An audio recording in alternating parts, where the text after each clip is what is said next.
Hey everyone. So, are you kind of stuck in a French rut? Tired of describing everything with just a simple c'est bon or c'est grand? Well, in this explainer, we are going to unlock the exact tools you need to take your French descriptions from that beginner A2 level all the way up to a much more expressive, much more impressive B1. Okay, let's just dive right in with an example. At an A2 level, you might say, J'ai un nouveau livre. I have a new book. And you know what? That's totally correct.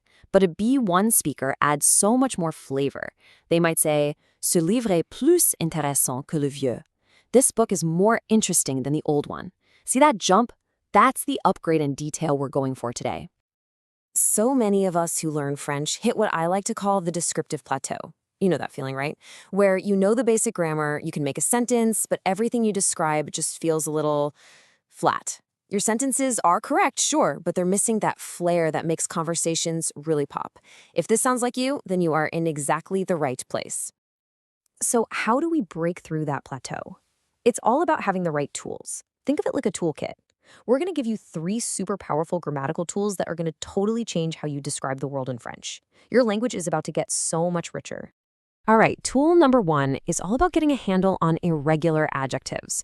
Now, I know they can be a bit tricky, but they are so common. And once you nail them, you instantly start to sound more natural, more like a native speaker. It's that little bit of polish that makes all the difference.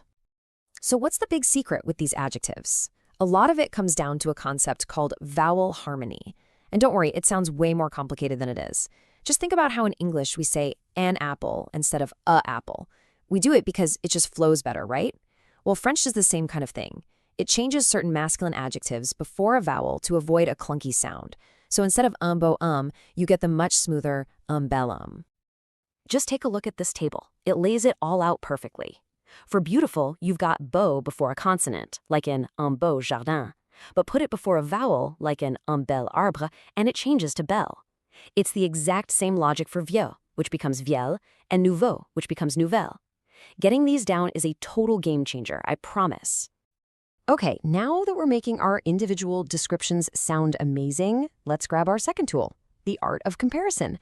This is where you really level up, because you stop just describing things by themselves and you start talking about how they relate to each other. This is the key to sharing your opinions and making really sharp observations. And here is the fantastic news. There are basically just 3 simple patterns for almost any comparison you'll ever want to make. If something is more than, you use plus que. If it's less than, it's moins que. And if you want to say 2 things are equal, you just use aussi que. See the structure? The adjective gets sandwiched right in the middle. Paris est plus grand que Lyon. It's simple, it's elegant, and it's incredibly powerful. All right, on to our third and final tool.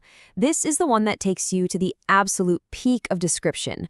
We're talking about superlatives. This is how you say something isn't just bigger, it's the biggest. Not just interesting, but the most interesting. I mean, just listen to the power in a sentence like this. C'est la ville la plus belle. It's so definitive, right? It makes a really strong statement. And the structure is pretty straightforward.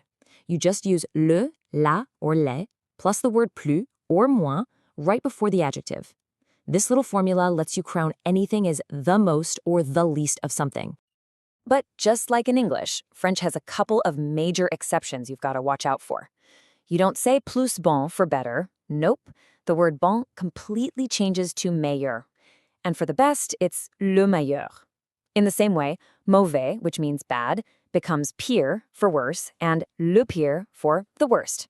You'll want to burn these 2 into your memory because they'll save you from a super common mistake. Okay. Wow. We've officially filled up our toolkit.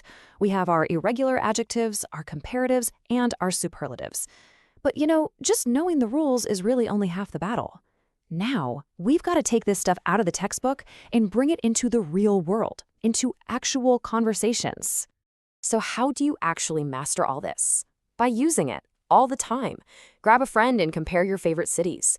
Role play describing your phone versus their phone. Try writing just a short paragraph about your favorite place using these new tools. Or get a group together and make a top 3 list of anything. Movies, books, you name it. The goal here is to make these patterns automatic when you speak. So, what does this all really add up to? It's about a complete transformation in how you speak French. It's your path from just stating simple facts to actually weaving together detailed, interesting, fluent descriptions. Once you master this toolkit, you are no longer just a passive observer describing the world. You can actually articulate your opinions, make nuanced judgments, and paint a really vivid picture with your words. And that ability to compare and describe with sophistication, that is the true sign of an intermediate B1 French speaker. So, you have the toolkit now. It's all yours. And I'll leave you with this one question to get you started. What is the very first thing you are going to describe using your newly upgraded French? Think about it, and then go out there and say it.